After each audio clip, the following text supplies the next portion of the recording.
Assalamualaikum warahmatullahi wabarakatuh. Waalaikumsalam warahmatullahi wabarakatuh. Apa kabar hari ini? Alhamdulillah luar biasa. Allahu Akbar. Subhanallah. Untuk hari ini kehadirannya bagaimana? Alhamdulillah. Baik, kalau untuk hari ini nih kita bisa memulai pembelajaran kali ini dengan rileks terlebih dahulu.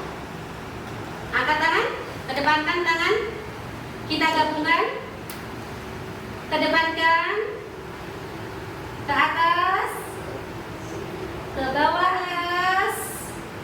bawah lagi, lepas, cukup. Ya, alhamdulillah untuk merelakan. Selamat pagi. Pagi.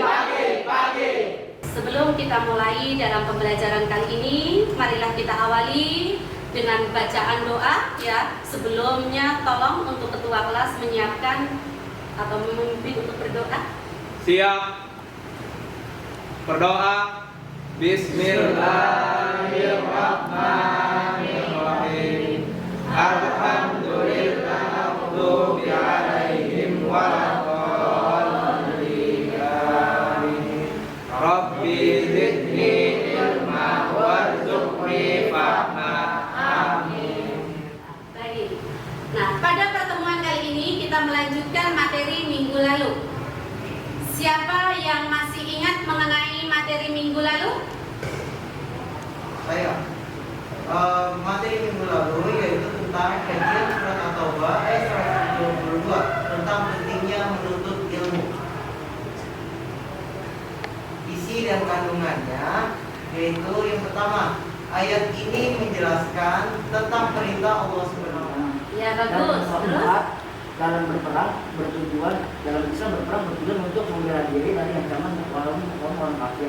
Tapi kalau kita menuntut ilmu itu kita melawan kebodohan. Ya. Yang kelima, menuntut ilmu itu sebagai dari jihad fisabilillah. Ya, bagus sekali jawaban kalian, mantap ya.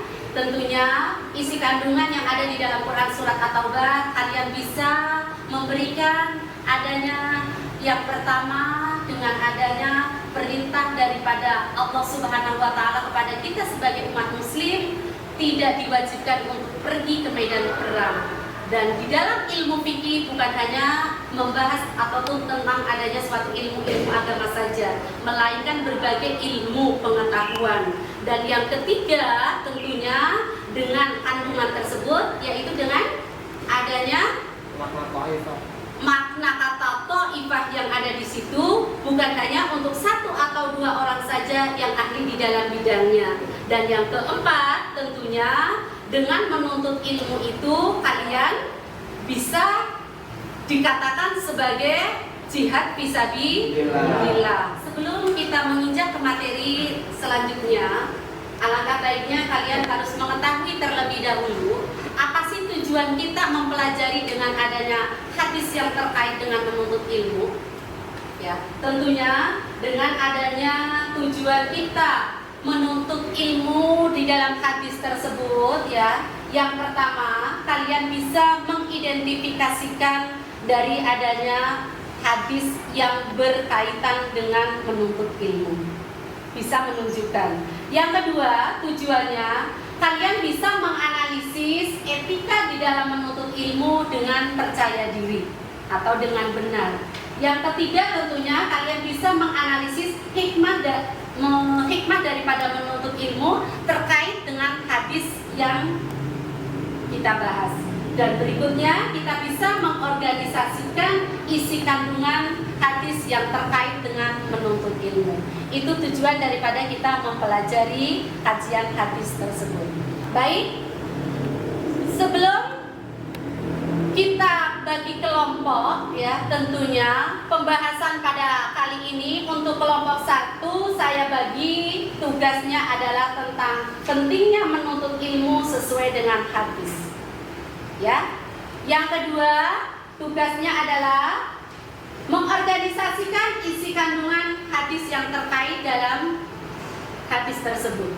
Dan yang ketiga, dengan adanya sikap dan perilaku yang mencerminkan daripada hadis yang terkait dengan menuntut ilmu.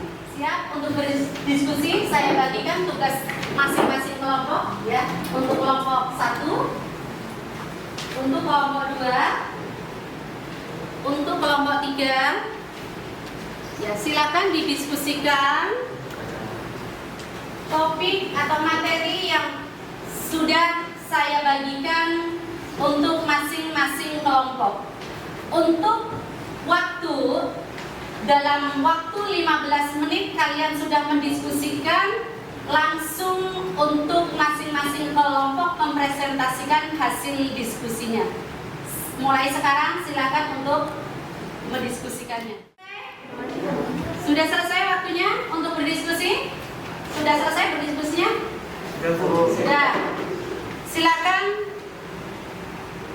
untuk kelompok 1 mempresentasikan hasil diskusinya. Maju ke depan. Baik, presentasinya akan saya mulai. Sebelumnya perkenalkan, saya dari kelompok pertama. Saya bernama Tarapsi. Saya Farah Kibowo. Saya Aditya Pratama Putra. Saya Livianto. Saya Manto. Dan kali ini kita akan membahas tentang isi dan kandungan hadis tentang menuntut ilmu.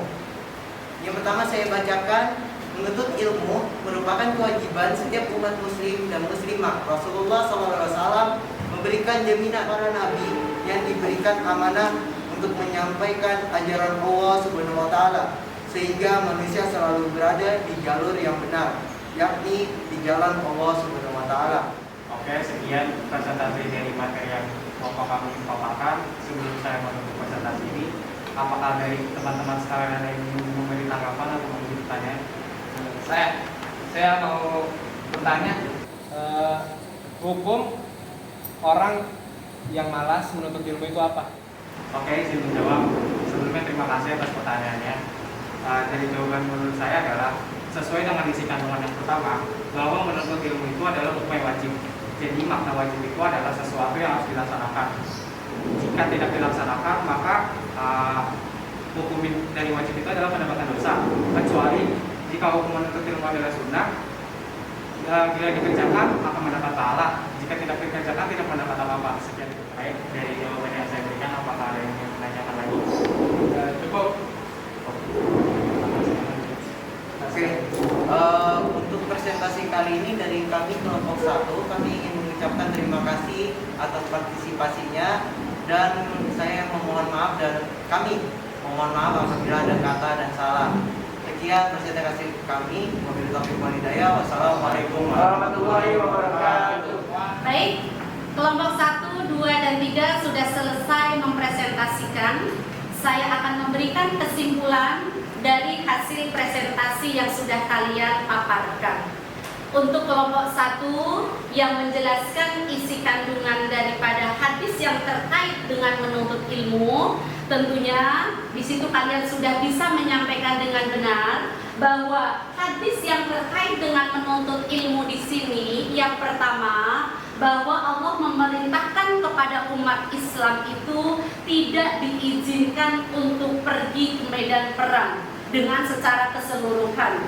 Jadi sebagian yang lagi itu diperintahkan untuk menuntut ilmu. Itu isi kandungan yang pertama. Dan yang kedua, tentunya para malaikat itu sangat cinta terhadap orang-orang yang gigih di dalam menuntut ilmu. Dan yang ketiga, tentunya seluruh makhluk baik yang ada di langit ataupun yang ada di bumi itu akan mendoakan kepada orang-orang yang menuntut ilmu. Dan yang berikutnya tentunya orang yang menuntut ilmu itu diibaratkan bulan purnama yang menyinari di antara bintang-bintang yang ada di langit. Dan berikutnya tentunya isi daripada hadis yang terkait dengan menuntut ilmu, yaitu orang yang berilmu itu dikatakan sebagai ulama, maka ulama tersebut dikatakan sebagai pewaris Nabi. Nah, untuk kesimpulan daripada isi kandungan yang ada pada kelompok 1. Untuk kelompok 2, saya memberikan kesimpulannya bahwa di dalam hadis ini menjelaskan mengenai sikap dan perilaku yang mencerminkan daripada hadis tentang menuntut ilmu. Apa sih sikap yang tercermin di dalam hadis tersebut yang sudah kalian sampaikan? Ya, tentunya yang pertama dengan memiliki adanya suatu motivasi. Dan yang kedua, dengan mempunyai semangat ya akan seseorang itu untuk menuntut ilmu, tentunya dengan adanya suatu berusaha dengan sekuat tenaganya untuk menuntut ilmu, tidak ada dengan adanya suatu unsur paksaan, yaitu dengan innama a'malu binniyat, yaitu tentunya diawali dengan niat yang tulus ikhlas. Nah, itu dengan berusaha dengan sekuat tenaga. Dan yang berikutnya tentunya sikap dan perilaku yang mencerminkan daripada hadis yang menuntut ilmu tersebut. Seluruh ilmu yang sudah kita dapati itu tentunya harus kita amalkan. Itu kalau kita tidak mengamalkan, maka dengan adanya ilmu yang kita peroleh itu tidak akan menjadi adanya suatu keberkahan di dalam kehidupan kita. Nah, di situ yang terakhir, menghindari terjadinya, timbulnya suatu sifat sombong yang ada pada diri seseorang. Karena sifat sombong itu memiliki adanya suatu ilmu yang belum ada apa-apanya dengan ilmu yang dimiliki Allah, maka manusia akan cenderung timbul adanya suatu kesombongan yang ada pada ilmu yang dimilikinya. Jadi untuk kelompok 1, kelompok 2 itu kesimpulannya. Dan kelompok 3 kesimpulannya tentunya alasan pentingnya kita menuntut ilmu tentunya yang pertama sebagai jihad fisabilillah, dan yang kedua tentunya bagian dari adanya suatu ibadah. Ya, selain jihad fisabilillah, menuntut ilmu itu bagian dari ibadah. Dan yang ketiga tentunya ilmu yang bermanfaat itu ilmu yang sangat besar pahalanya dari Allah Subhanahu wa Ta'ala. Dan orang yang memiliki ilmu tersebut tentunya akan ditinggikan derajatnya oleh Allah. Nah, selain itu tentunya orang yang memiliki ilmu itu akan dimudahkan jalannya menuju surga. Itulah dengan adanya. Nah, apalagi kalau dengan adanya dari jihad fisabilillah, dengan adanya sebagai ibadah akan ditinggikan derajatnya oleh Allah. Tentunya dengan kita memiliki ilmu itu, hidup akan menjadi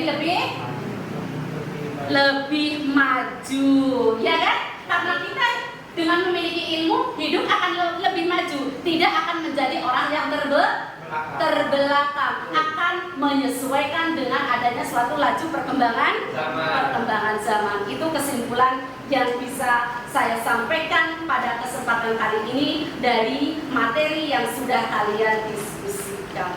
Baik, dari kesimpulan tadi, maka waktu kita akan memberikan materi untuk minggu depan sebagai bekal kalian, supaya di minggu depan kalian sudah membekali dirinya apa sih yang akan kita pelajari ya. Minggu depan nanti kita akan mempelajari materi tentang perekonomian Islam ya. Jadi kalian bisa belajar di rumah untuk pertemuan minggu depan materi tentang perekonomian Islam. Mari kita akhiri pada pertemuan kali ini, kita akhiri dengan baca doa. Sebelum baca doa kafaratul majlis, dengan baca hamdalah bersama-sama. Alhamdulillahirabbil alamin. Subhanaka Allahumma wa bihamdika asyhadu an la ilaha illa anta astaghfiruka wa atubu ilaik. Ya. Assalamualaikum warahmatullahi wabarakatuh.